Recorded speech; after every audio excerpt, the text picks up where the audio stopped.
Welcome to LOA Today. Walt Thiessen and life coach Cindie Chavez here. Today is Wednesday, June the 27th, 2018, 8 a.m. Eastern Time, your first daily dose of happy for today. And I am here to give my report. Are you ready to receive a report today, Cindie? You had a report on what happened with yesterday's meeting. Yes, I do want to hear that report. All right. I actually shared it with Wendy, but hey, this is a good one, so I get to go over it twice. Awesome. Yes, I haven't heard it yet, so let's hear it. Yeah, so after all of the conversation and work we did and so forth, I did exactly what we talked about. I got into that really happy feeling place, and while I was there, I thought about every single person who was going to attend that meeting yesterday, because this was the meeting, just to remind people that I knew it was going to be a little bit of a tough one. It's going to be there's a lot of stress that's been going on and some bad feelings and so forth. So I wanted to get us off to a good start.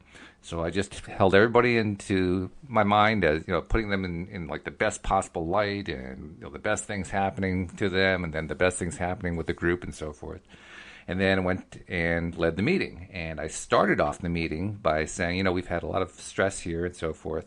I want to try to counter that. What I want to do is I want us to just take a moment, and we'll go around and everybody tell us one good thing that's happening with Gardens by Louise.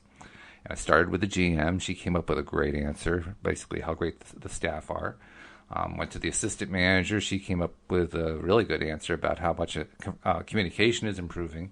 And then I went to the first sales rep, who had been kind of at the center of some of the stuff going on. And she hesitated for a minute, but she said, well, we got some good stuff in the pipeline. And I agreed, yeah, that's really good stuff too.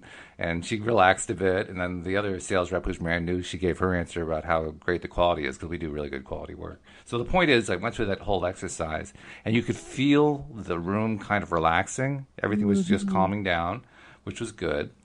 The purpose of the meeting was to demonstrate this new software that I've got that should help us a lot with the estimating and work orders and so forth. So I started demonstrating that, and you could see them start to get excited, and they were starting to feel good about it. And a few questions were asked, answered the questions. One main question came up was about work orders, and I wasn't even aware of how we were doing this. So, I was kind of doing this on the fly, but I learned how we were doing it, and I learned that the software could actually do all the same kinds of things that we wanted to do, including the work orders. But there was one question about, with work orders, you don't want to have the pricing on there. You want to just have everything but the pricing. So I wasn't quite sure how to do that. Anyway, we finished that up. We did some triage, because we needed to get some stuff from the pipeline into the schedule, because the workers that day hadn't had as much to do as they really should have had to do. So we needed to beef up the schedule, and got the two people together who needed most work on that, and they started working together. And then at the end of the meeting, we were all breaking up, and I had been texting back and forth with the manufacturers of the software about the work orders, and got the word about how to produce it the way we wanted to. Told everybody that, and you should have heard the shouts of joy when the staff realized that this big thing that had been a major task for them was now going to be no longer a big task, because the new software took care of it. So, yay! Bottom line, this was a super successful meeting. And it just goes to show, you get yourself into that really good high-flying place, and you put everybody else there, and then you just go in with a great attitude. You can take a really tough situation, because it was, going into that meeting, there was a lot of hard feeling, and just turn it right around. It's amazing. That's amazing. That's wonderful. Isn't it? Isn't it great? Definitely a story worth telling again. Well, and another thing that I think is so great is whenever we have an experience like this, it goes into our, tool bag. Oh, yeah. For the memory of it, just because when we have another, nobody likes a difficult conversation, or what they perceive might be a difficult conversation, right? Mm-hmm. I know my husband says that the words that strike fear into the heart of everyone are, we need to talk. Yeah, right. Exactly. So it's like no one ever looks forward to a conversation that they think might be stressful. And so it's always great to look back and think about the times we did have them, and they were it's like, yeah, this is easy peasy if we let it be. Mm-hmm. It really is. I love that you took the time. And I'm curious to ask how much time it took, but that you took the time before you went in to I think your words were that you held each person and thought about them in the best possible light. Right. Yeah. And I was doing that actually on my drive to the office. So the entire trip I did that, which was about a 10-minute trip.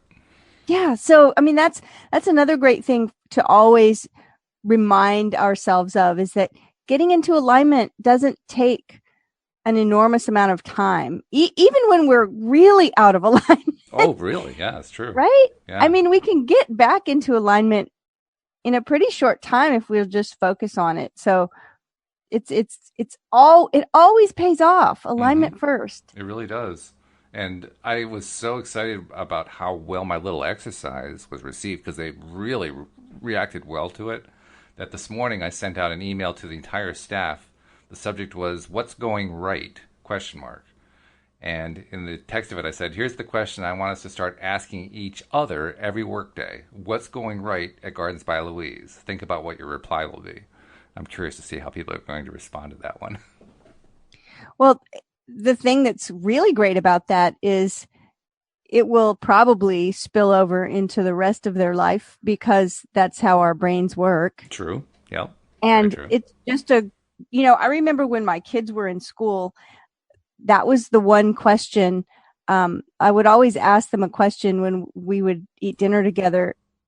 And it was always a question that had some, positive aspect to it. So what fun thing did you do today? What exciting thing did you learn today? What, and sure, they were open to tell me if something happened that didn't feel good, of course. Sure. But when you start the conversation with what's going right, it tends to color the rest of the conversation and the rest of everything. So it was really interesting too when I asked the one person, well, I asked everybody, but when I got to the one person who had been having the most difficulty lately, and quite rightfully so. I mean, she's been through the mill lately. But when I asked her, you could tell I had come to her almost second to last of the list to give her time to think about it. And when I came to her, her face was all red, and she was going, I mean, she was still kind of, worked up about things. But she finally managed to blurt out that we had stuff in the pipeline, and I immediately jumped on that in a positive way and reinforced, like, oh, wow, that's so important, because we don't have a business without that. And I need to just restate, you could just see the stress fall out of her. I mean, it was just instantaneous. Her whole body just kind of like slumped into relaxation from a very high tense position. Amazing how one little exercise, one positive exercise, one positive reinforcement did that. Fantastic. Yeah. Yeah, good job. Yeah, I was real pleased with the way that worked out. I was like, whoa, boy, you couldn't ask for a better result than that. So I imagine that also affected the rest of your day. Oh yeah. And everyone else's too. I think it probably did. I know that two people who really needed to work together, who had not been working together, were working together. That was good. That was really good to see. And I know that. I mean, I recognized that the stress was affecting me too, and the way I recognized it was I went to bed really early. I was wiped. It was a good day, but I had depleted my reserves and everything. I needed to go to sleep, and I woke up this morning very early actually, because I went to bed so early rather. But yeah, I mean, even when something goes well, it can still take it out of you, and you have to recover. So I did. Yeah, that's one thing that I find myself explaining or talking about with clients a lot of the time, is that we have a tendency to put a sort of negative spin on the idea of stress. Mm-hmm. Like if we are to say to someone, "You seem stressed out," mm-hmm. They will really usually take that as like they get defensive, right? No, I'm not. Like something's wrong with us. But stress happens just when anything is out of the ordinary. Mm-hmm. So like all these things that we consider very happy occasions, like weddings and babies being born and vacations and a new, moving into a new home, and those are all really stressful events. They are. Yeah. So they're it's happy. It's not an indication of like whether something is, good or bad. It's just stress happens. I especially like the description my wife gave to me very recently that I don't think she'd ever said to me before. I mean, we've been together 20 years, and this is the first time she actually voiced this thought.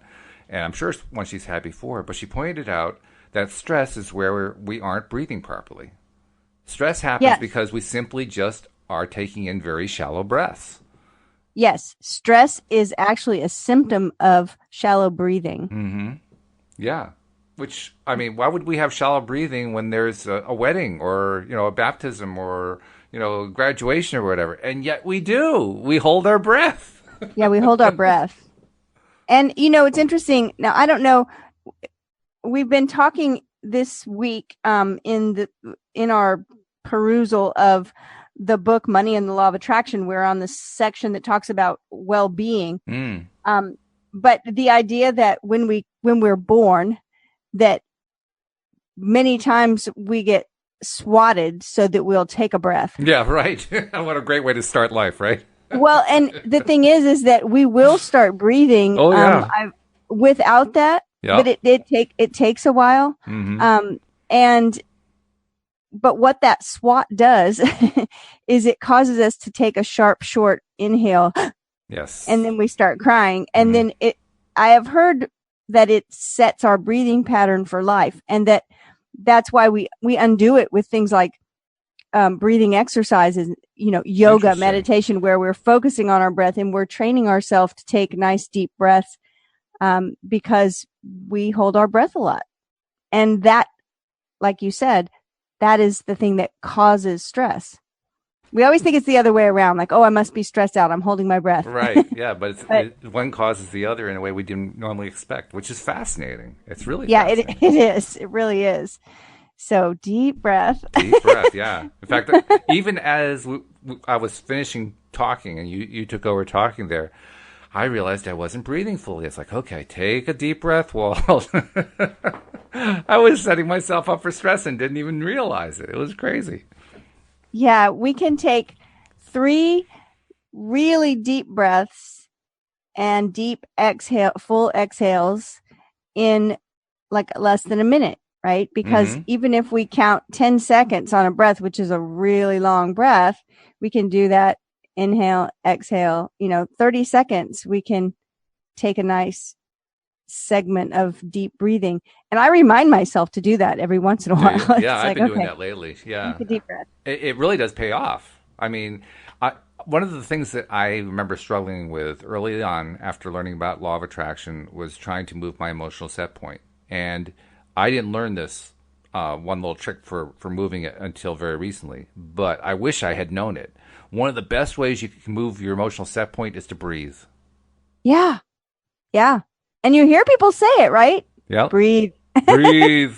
You hear me say a lot of times. I probably said it to you. It's like just say deep breath. Deep breath. Okay. There it is. Let's take a deep breath. So yeah, it is definitely a game changer, and it's such a small thing. There is a Buddhist saying that no one, if you own your breath, no one can steal your power. Yeah, that's a good one. I like that. And so, yeah, just it's a good thing to do. Yeah. Take a few moments and reset our breathing pattern by understanding how healthy it is and how much stress it will relieve if we just learn how to breathe deeply. Well, let's take a breath. And while we're taking a breath, let's remind ourselves that for those of us who are not yet subscribers to LOA Today, this is a good time to do it. And I think you're beginning to see why. You really do get a daily dose of happy every single time. And there are 11 shows a week, 10 during the weekdays and 1 with David on Sunday evenings. And they're really worthwhile because people who are our regular listeners, and we got a lot of them now, they keep listening and listening and listening because they know they're getting their daily doses of happy and they really are feeling the benefit of it. And they're getting reminders on basic things like, taking a deep breath periodically. It's like, oh, yeah, let's do our breathing better. So it really does pay off. And it's so simple to do. It's free. Doesn't cost you anything. Well, it costs you 1 minute. You think you can afford 1 minute? You go to the homepage, loatoday.net. The instructions are right there. It literally takes a minute to do. Just follow the instructions and boom, you're subscribed. And when you're done with that, if you have the inclination, there's also about 5,000 social media buttons. You can pick one of them and send a message out to friends saying, hey, I just subscribed to LOA Today. You ought to consider doing it too. And that's it. And then from that point on, All the episodes come right to your smartphone. You can play them whenever you want to. You don't have to be tuned in when we're broadcasting live. You can, you can do it while you're, running on the treadmill or driving to work or, pushing the vacuum cleaner around or whatever it is. It doesn't make any difference. Just give yourself the chance to do it, and you're going to love it. So that little public message has been brought to you by Breathing Deeply. Wonderful. And Walt has a standing challenge to anyone to try to find a social media button that's not there. Absolutely, yes. I think we have them all covered. We haven't heard any complaints so far, but you never really know. Somebody could find something I haven't heard of.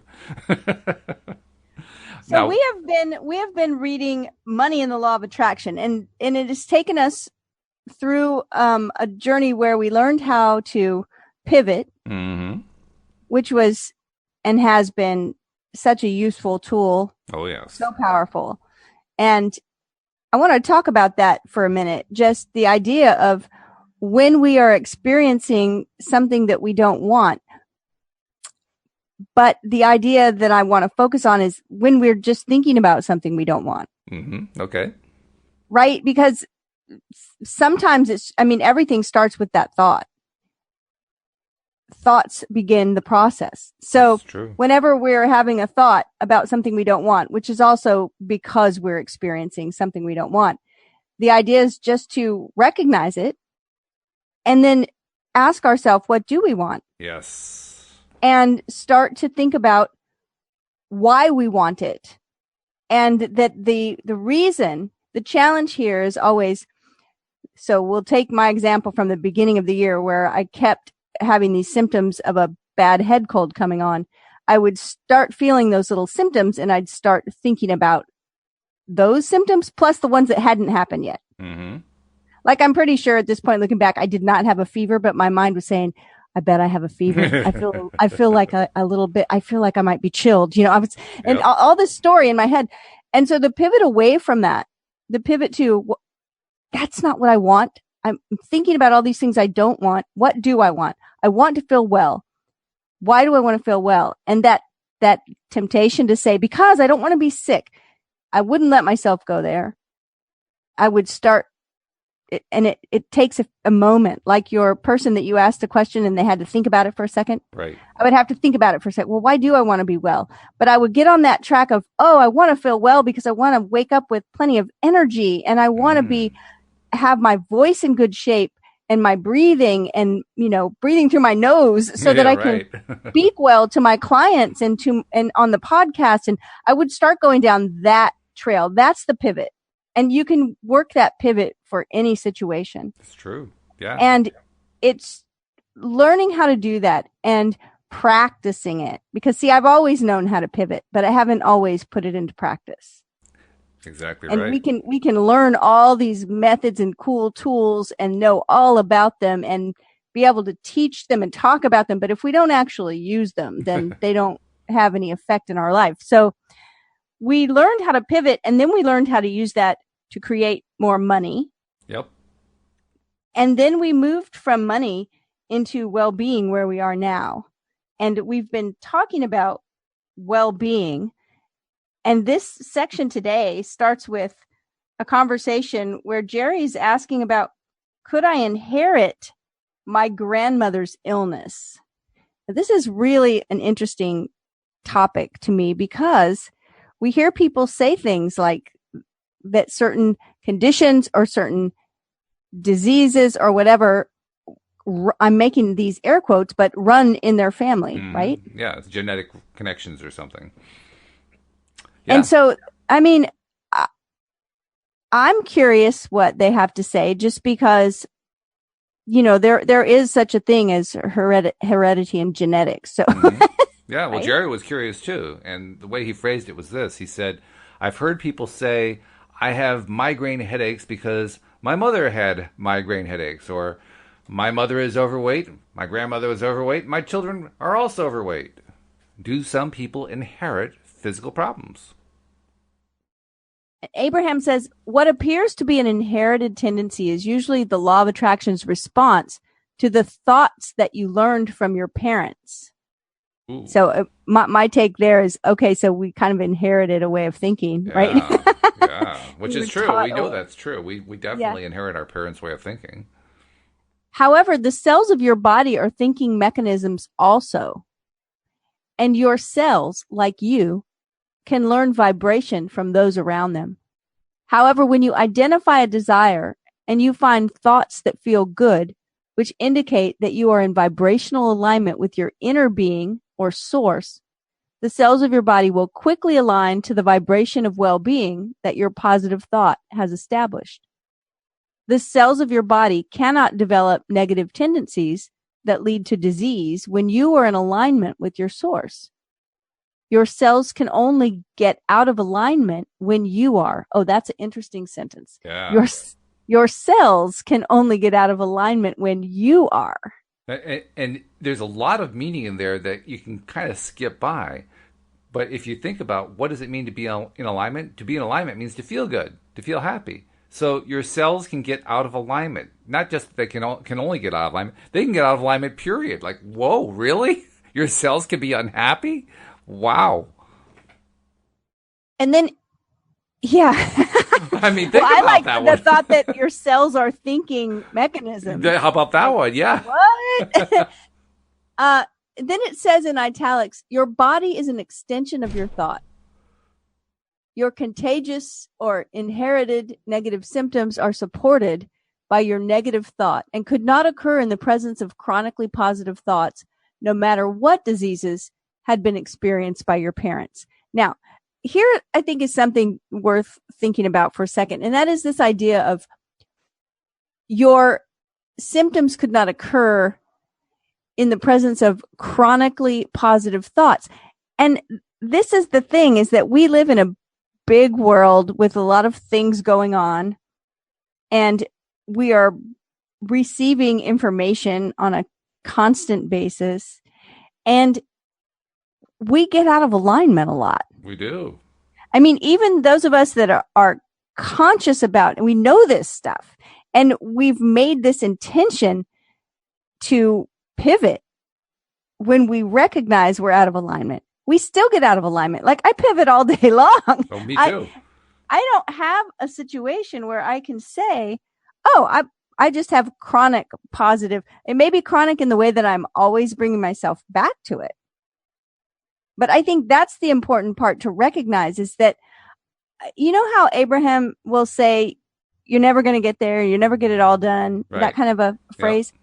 Well, I don't see that we finally arrive and we get to the place where we just never get out of alignment and never have a thought that doesn't feel good.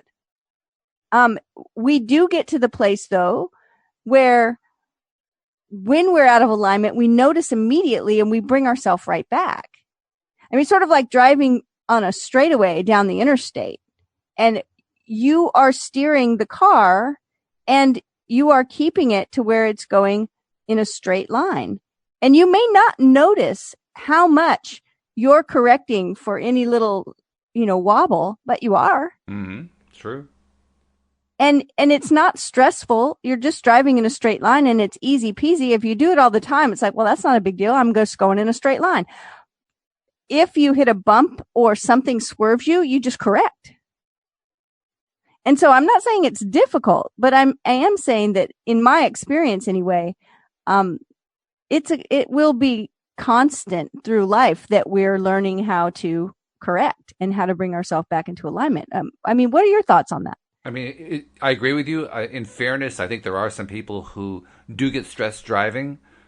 So, I mean, yeah, okay. You have to kind of take that into account. I mean, they're clearly non-breathers, breathing shallowly when they drive, right? But yeah, I think overall what you're saying is true. I'm still trying to get my head around what it must feel like to have chronically positive thoughts. Because, I mean, I really, like you, I work all day long okay, I want to get back to positive. I want to get back to positive. Oh, wait a minute, I got to get back to positive. But I know how that feels. I'm not really sure how chronically positive thoughts feel. What's that like? What's that experience like?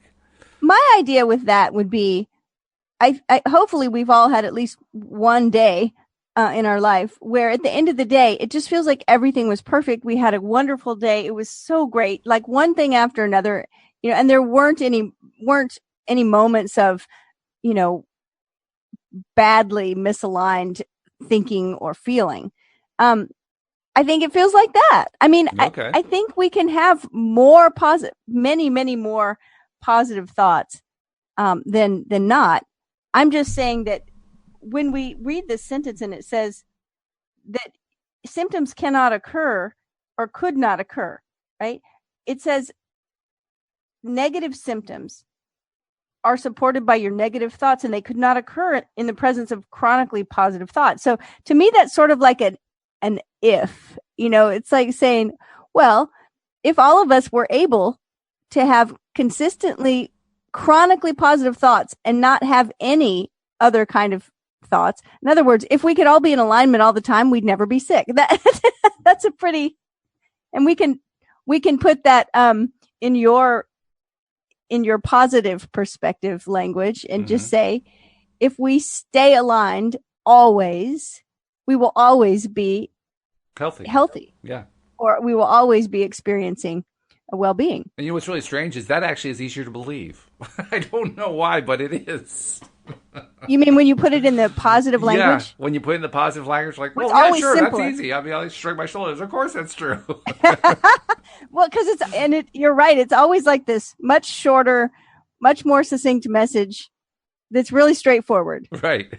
Stay aligned, you'll feel healthy. It's like, okay, I can do that. And then the car swerves a little bit.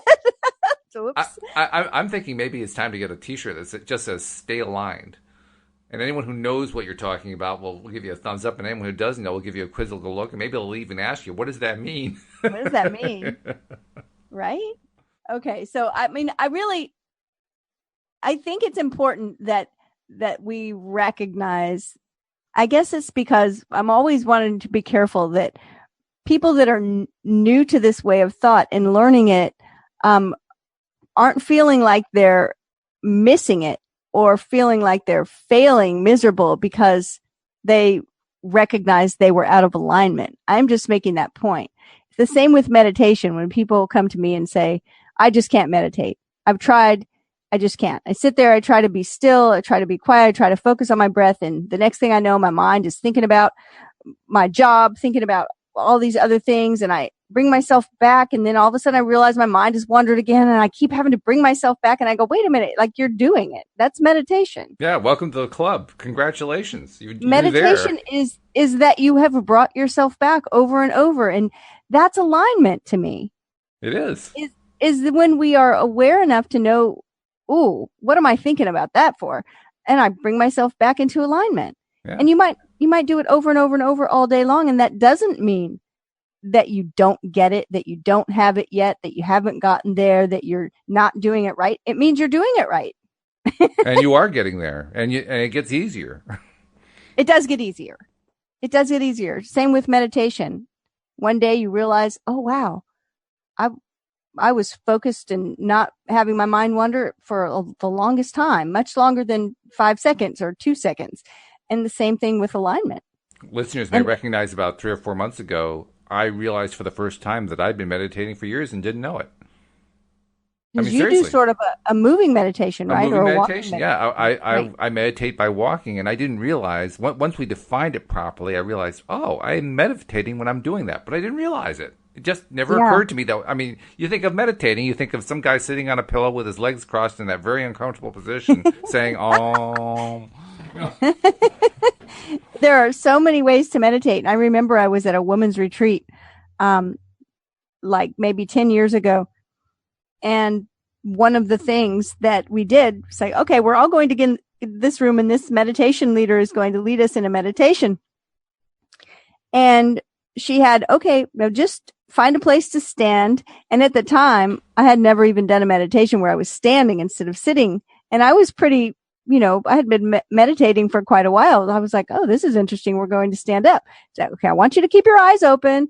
And it was a moving meditation where she was leading us through different movements, and it was fantastic. And it really opened my mind to, okay, there's so many different ways, to do pretty much anything, right? So, right. Yeah, that's true. That's true. Awesome. All right. So Jerry continues here. And honestly, when I first read this question, it almost sounds like he's making a very strange request. You have to kind of hear it right when you hear the question. But Jerry says, if I hear my mother speak of her headaches and I accept that, then can I start having headaches myself? Yeah, it sounds like he's requesting it. Could I have some? I really want a headache, please. Well,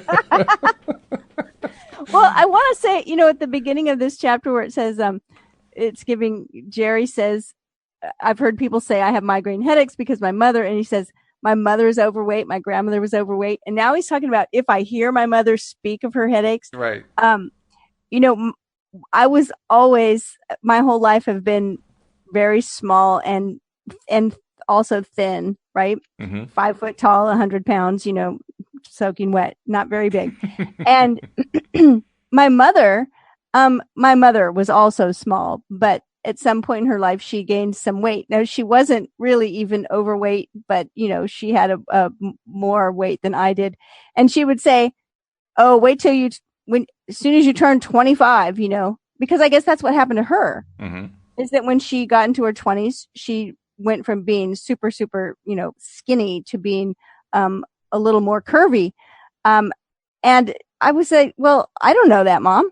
And so when I got to be 25 and I really hadn't gained any weight, she said, well, wait till you're 30. She did this every 5 years. She'd be like, well, wait till you're 40. Someone would come in and say, oh, your daughter is so tiny. Yeah, well, she's going to put some weight on. Wait till she just wait for it. Any day now. And I think about the idea now, looking back. I didn't know about law of attraction when I was, 20, but I look back and I think I just didn't accept it. No. Like I just said, well, how do we know that? We don't know that, right? And so when I read this, I thought it was really funny. If I hear my mother speak of her headaches and I accept that, then can I start having some? It makes me wonder who edited this book. Did Jerry do the editing? Did Abraham do the editing? Who missed this? That's what I want to know. So Abraham says, whether you heard it from your mother or from any other, your attention to something you do not want will, in time, bring the essence of it to you. It sounds like Abraham was rapping a little bit there, but I'll read it again. Whether you heard it from your mother or from any other, your attention to something you do not want will, in time, bring the essence of it to you. The headache is a symptom of resistance to well-being, which occurs when you hold yourself in vibrational contradiction to the well-being of your inner being. For example, worrying about work or feeling angry at your government can cause physical symptoms. You do not have to focus upon a headache to have one. This is true. I have a lot of experience, particularly with the second one. Right, yeah. And, there's an interesting idea, too.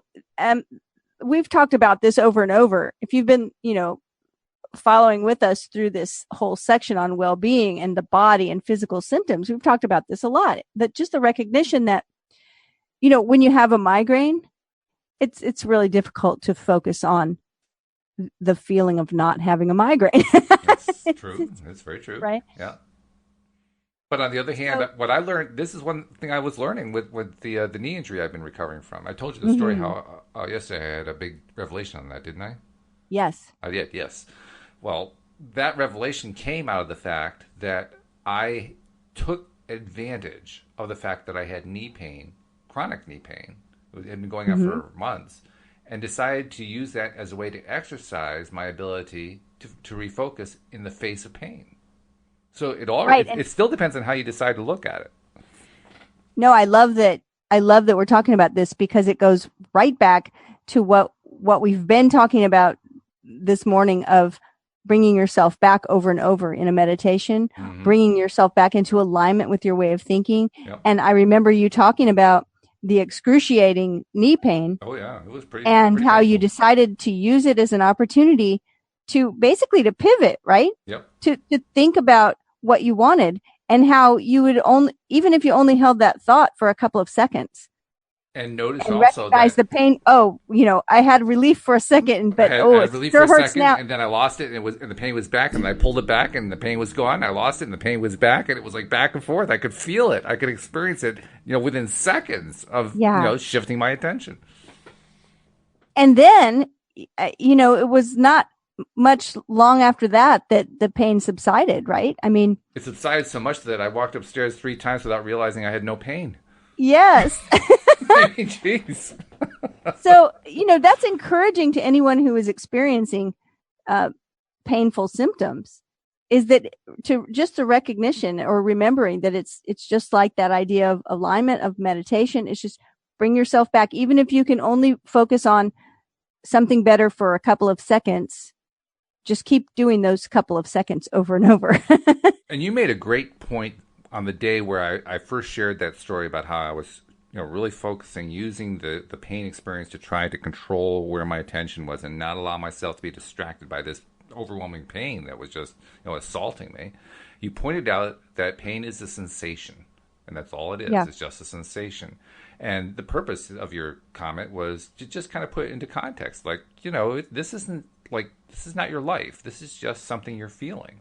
And while that's not an easy thing to hear when you're in the middle of pain, you know what? That there's a little tiny degree of reassurance that, it is just a sensation. It doesn't have to remain. Well, and it's sort of like the way things taste. Why do we love the taste of one thing and hate the taste of something else, right? It's like, and that thing that we can't stand to taste, someone else loves it. Yeah, well. And we're like, oh, why do you like that? It's gross. And they're like, oh, it's delicious, right? And so that's the other question that I asked. It's just to ask yourself a very curious way. It's like, well, what if I actually like the way this felt? Why do I like some sensations and other ones I've judged them as so terrible and I don't like them at all? I don't know. And it's not that I'm trying to get you to come to the place where you just love being in pain. It's just when you ask that question, your brain gets a little curious and it takes the focus off for a little bit. Oh, I see. It's a way of distracting yourself from it. That's a good idea. Sort of, yeah. Yeah. Yeah. Okay. I can see that. That would work. Yeah. Because that's all I was trying to do. I mean, when I was refocusing, I was looking for anything I could grab onto that would distract me from the pain. So that would have been a good tool to use if I had realized that one. Yeah. Yeah. Just decide to enjoy it for a second. Yep. Well, maybe not enjoy it, but yeah, that might have been too much of a reach. Okay, so we finished Abraham's answer with, you don't have to focus upon a headache to have one. And right. I like that. Although Jerry's not done, actually. Jerry has another question along the same line. Right. He says, if I hear my mother complain of headaches and I consciously reject that and say, that may be for you, but that's not for me, does that protect me to some degree? Oh, that's sort of like what I said to my mom. Yeah. Right? Yep. Well, just because you gained weight doesn't mean I'm going to gain weight. That's when right. The day I turned 30, suddenly oh my goodness, what happened? Abraham says, it is always to your advantage to speak of what you want, but you cannot stay in alignment with who you really are and focus upon your mother's headache at the same time. In other words, you got to let go of the headache at some point. Speaking of what you do want while looking at what you do not want does not put you into alignment with what you do want. Okay. Yeah. Take your attention from the things you do not want to attract and put it upon the things you do want to attract. Focus upon some aspect of your mother that causes you to feel good, or focus upon something other than your mother that causes you to feel good. So going back to the example you raised about how your mother kept telling you were going to gain weight and you didn't, I'm willing to bet in your mind you were saying, no, I'm not. And then you took your mind off it. You didn't want to pay any more attention to it. It just wasn't interesting to you. Yeah, well, especially after the first round. After the first round, it only took one. Okay. Well, I mean, what I'm saying is that, when you're younger and someone tells you something, and especially somebody that you trust and that, it's like, huh. And I said, well, stop. I don't know that. Well, and then when I did turn 25 and I did turn 30, after that first, no, Mom, you say that all the time. It's not going to happen. I think I was pretty much immune at that point because I believed something different. Mm-hmm. My beliefs were somewhere else. So it never even entered your head. I mean, it entered long enough for you to respond, and then it was gone. Yeah. Yeah. Yeah. So it's always to our advantage to speak of what we want. Yes. And to focus upon something that feels better. And if you had actually let that linger in your head and you've been dwelling on, geez, maybe I will put on weight. I wonder what would happen. How much weight would I put on? I bet you would have put on some weight. Probably. Yeah. I don't know. But you didn't do that. So Jerry's got an interesting question here. Well, Jerry doesn't let go. Once he's on a theme, he wants to stay with that theme, and so he's doing that here. He's very good at that. He's very methodical and very step by step with his questions. So he goes on to talk about what is the media's role in epidemics. Yeah. Yep. He says, I've been hearing in the media recently that there are free flu shots in town for those who want to go and get them. Will that news affect the spread of the flu virus? I want to tell a funny story. Well, an interesting thing before we get to Abraham's answer. But it had to do with, oh man, I should find this study so we could talk about it on the show sometime. But it was a study. It was actually a political study.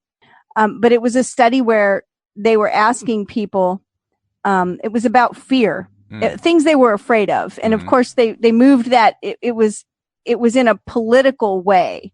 Like people were afraid of immigrants or people were afraid of whatever. Now this is the really, really interesting part is that some of the people that came in to sit down and answer the questions, they gave that, hand sanitizer stuff. And some of them they didn't. Okay. And across the board, people that had just like used hand sanitizer were less fearful of the fearful things they had. I love it. That is great. Isn't that amazing? That's a great result. It's amazing. Like they weren't even asking like about, common cold germs or something that you would think why people use a hand sanitizer. They were asking about other things that some people say they're worried about.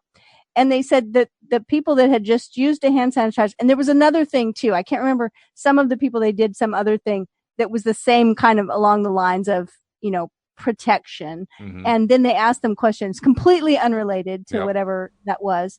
And the ones that had just used the hand sanitizer or whatever were less fearful.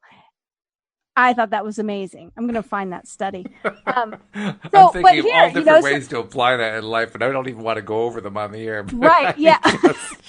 You got to be kidding me. Well, I just think it's so interesting because he's asking, like, if I heard him correctly, because he says, I've been hearing in the media recently that there are free flu shots in town. Will that news affect the spread of flu? Yeah, you kind of predicted it at this point. Well, I mean, but he's actually asking, will just hearing that news? Yeah. And I was like, okay. Yeah. Abraham says yes. Yeah. He says yes. It will be of great value to the spread of the flu virus. What a great way to phrase it too. It will be of great value. It'd be a great value to the spread. Could I have a headache too? It's like,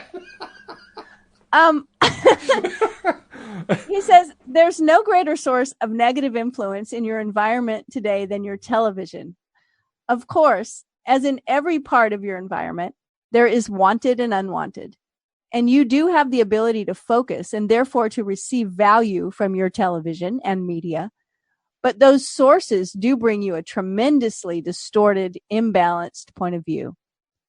They look all around your world for pockets of trouble, shining spotlights upon them and magnifying them and enhancing the trouble with dramatic music and then funneling it into your living rooms, giving you a tremendously distorted picture of the trouble versus the well-being of your planet. The constant barrage of medical commercials. Oh my gosh. I generally don't watch TV. And so every once in a while when I am somewhere where there's a TV on, just like on a network station, the medical commercials, good grief. Oh yeah. Abraham says, you know what I love about medical commercials in a sort of sarcastic way? I love how after they tell you about the thing, they spend the next 45 seconds telling you all the different side effects. I mean, they're required to do most that. Most of the time that sound so much worse than the actual thing. They sound terrible. It's like, I think I'll just keep the heartburn or whatever, really. Right? The constant barrage of medical commercials is a powerful source of negative influence as they explain to you that 1 out of every 5 people has this disease lurking, and you are probably the one. They influence you to give thought, and then they say, see your physician. Yeah, that'll reinforce it. And when you go to your physician, remember the intent of the physician is to find something wrong. Now your negative expectation is born or enhanced. And with enough of that influence, your body begins to manifest the evidence of those pervasive thoughts. Your medicine is more advanced today than ever before, and yet more of you are sick than ever before. Read that last sentence again, please. Your medicine is more advanced today than ever before, and yet more of you are sick than ever before. Thank you. Case closed. Next. Remember, to create anything, you have only to give thought to it and then expect it, and it is. They show you the statistics. They tell you the horror stories. They stimulate your thought. And as you are being stimulated by the thought in great detail, you have the emotion, the dread, the fear. I do not want that. And one half of the equation is complete. Then they encourage you to go in for a checkup or to come and get the free flu shots. That's interesting there, that your focus right now is on, I don't want that. Mm-hmm. Right? Yep. And then they encourage you to go in for a checkup or to come and get the free flu shots. Obviously, we know it's an epidemic, or we wouldn't be offering the free flu shots. And that completes the expectation or the allowing part.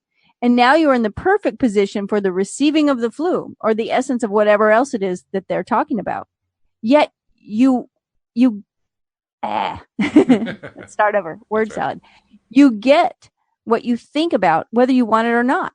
And so it is of great value for you to begin practicing your own story about your well-being, so that when the television presents that frightening story, one that you do not want to live, you can hear their version and feel humor about it rather than fear, which is funny because we were just talking about finding it humorous to hear the long list of things. Right? And laughing at it at the same time. Yeah. Yes. Yeah. Absolutely true. I also want to point something else out. Legally, we have to say we're not doctors, so we're not giving medical advice, so don't listen to us for medical advice. Now, having said that, I'd like to point out that it is a medical fact that every single person's body has cancer cells in it. I'd also like to point out that it's a medical fact that only a tiny percentage of us have cancer. Do the math. Thank you. End of public service announcement. Thank you, Walt. All right. Catch where this segment starts with catch uncomfortable sensations while they're small. It's like a question. Abraham says... Oh, this is all Abraham, so you get to do this. Yeah. Go ahead. Abraham says the first indication that you are disallowing your physical well-being comes to you in the form of negative emotion. You will not see a breakdown of your physical body at the first sign of negative emotion, but focusing upon subjects that cause a prolonged feeling of negative emotion will eventually cause dis-ease. If you are unaware that negative emotion indicates the vibrational disharmony that is hindering the level of well-being that you are asking for, you may be, like most people, accepting a certain level of negative emotion and feeling no need to do something about it. Most people, even when they feel alarm at the level of negative emotion or stress they are feeling, do not know what to do about it because they believe they are reacting to conditions or circumstances that are outside of their control. And so, since they cannot control those unpleasant conditions, they feel powerless to change the way they feel. We want you to understand that your emotions come in response to your focus. And under all conditions, you have the power to find thoughts that feel slightly better or slightly worse. And when you consistently choose slightly better, the law of attraction will bring steady improvement to your experience. The key to achieving and maintaining a physical state of well-being is to notice the indicators of discord in the early stages. It is much easier to refocus your thoughts in the early, subtle stages than after the law of attraction has responded to chronic negative thoughts, bringing bigger negative results. If you could make a decision to never allow negative emotion to linger within you, and at the same time acknowledge that it is your work alone to refocus your attention in order to feel better, rather than asking someone else to do something different or for some circumstance to change to make you feel better, you will not only be a very healthy person, but you will be a joyful person. Joy, appreciation, love, and health are all synonymous. Resentment, jealousy, depression, anger, and sickness are all synonymous. Wow, that's really, really powerful. It's powerful. Once again, I want to reinforce we are not medical doctors. We are not dispensing medical advice, so don't take it that way. And as a corollary, I'd like to add, thank goodness. I am so glad I did not go into a career in medicine. I am just so grateful that I didn't do that. Boy, oh boy, wow. I mean, I'm not saying that people who go into medicine are choosing the wrong career. They're choosing what's right for them, and I say more power to them. I'm saying for myself, I'm glad I didn't do it. Because for me, boy, that just doesn't work for me at all. Just doesn't work for me. Well, what I see as well is that remember that our focus is on how we're feeling. And like Abraham's saying here, it's on us to do that. We get to choose to feel slightly better or slightly worse, right? Exactly. Instead of asking someone else to do something different or wanting some circumstance to change. As a life coach, I hear this fairly often, is that someone will say, well, if this could just change, or if someone could just stop behaving this way. And we have to recognize that how we feel is our responsibility. It's not someone else's. That's the most powerful thing in the world, as far as I'm concerned. It's very, very powerful. And so when we relate that to medical treatment, if you're listening and you're seeing a doctor for some condition or you're taking medicine, fine. Like if that feels good to you, if you feel like that's the right thing for you to do, keep on doing that thing. And add putting your focus on feeling slightly better, putting the focus on joy, appreciation, love, right? Those things are synonymous with well-being. In fact, even dare yourself to go further. Dare to focus on feeling really good. Yeah, and let go of the jealousy and the resentment and the anger. And the frustration and the fear and all that other stuff. And so it's a day by day, moment by moment, bringing yourself back into alignment. So, we are not doctors, and we are not telling you to go drop your medical treatment. We're just telling you to add the idea of pivoting towards thoughts that feel better. Exactly. Go with because that will go a long way towards supporting whatever treatment you're going for, right? I mean, that can only help. Oh yeah. It can only help. It can only help. And we know that putting the focus on how bad things are, whether things bad in the world, things bad in your life, things bad, when our focus is on, I think I'm feeling like I have a fever and I can't breathe out my nose. That's exactly what I'm going to attract more and more of. So by the way, I also want to clarify something too, because I was kind of down on me being in medicine, and I stick to that.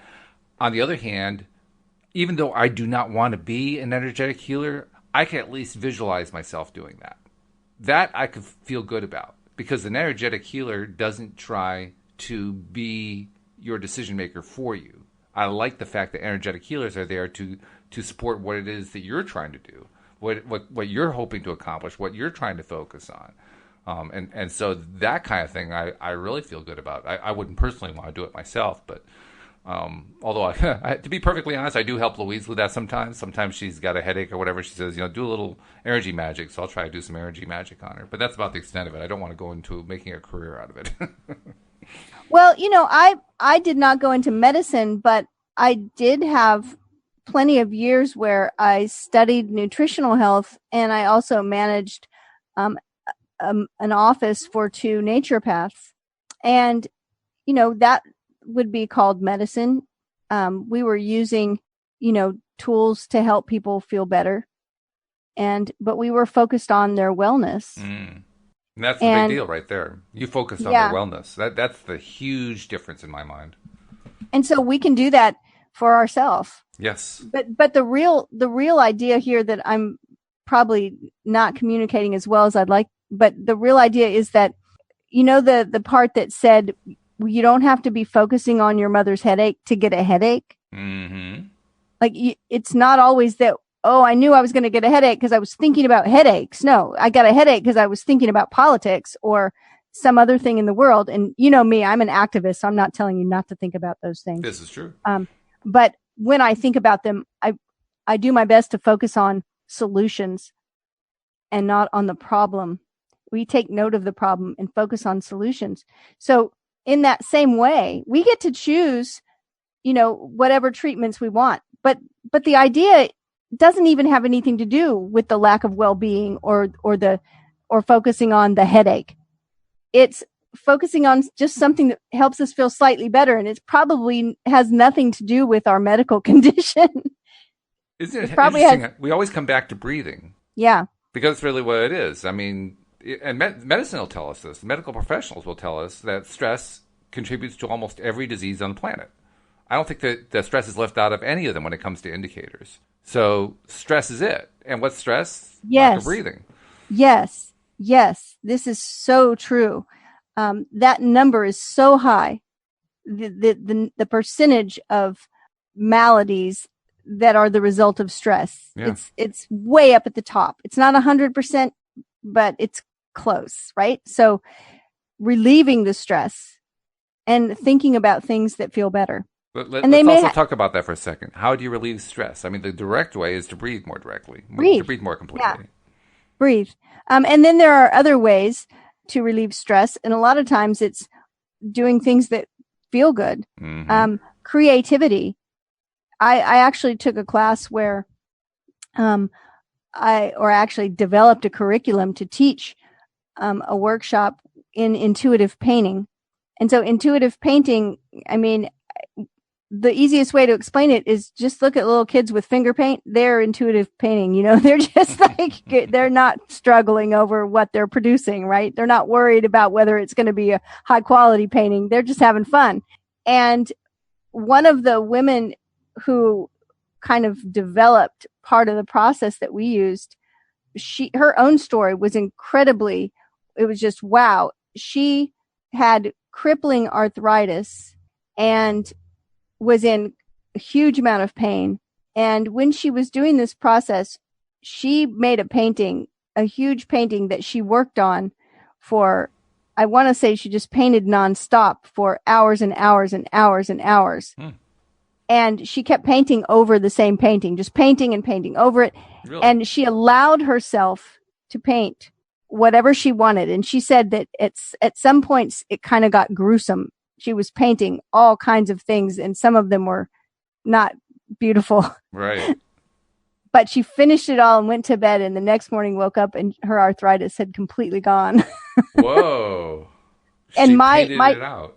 Wow. Yeah. And my take on that was that all of those, you know, the things that we don't communicate, the things that we hold inside, and the things we become resentful about, the things we become bitter about, the things that we, you know, are jealous about, all those, that list that Abraham just talked about, oftentimes we don't express that stuff because we don't think it's okay to express it.